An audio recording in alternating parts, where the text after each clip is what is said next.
जों बयबो ज' जाना गोसो गोरबो बावनानै खुलुमबाय सिबिबाय गोसो गोथारै हे आफा सोरजिगिरि दिनै जोंनि नोंखौ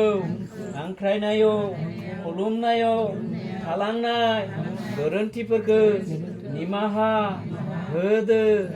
आफा नों जोंखौ नोंनिनो फिसा साननानै आनज्रायहोदो आफा नों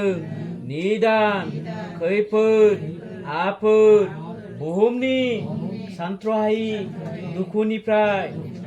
जोंखौ अन्नानै बोर होदो जोंनो अरायसम खौसेयै रुजु-रुमु रायजो मोनजानायनि गोरों-गोरा गुनि गियानि जानायनि दैदेनलांदो जोंखौ अराय गोथार गोथों आरो गोजोन लामाजों दहा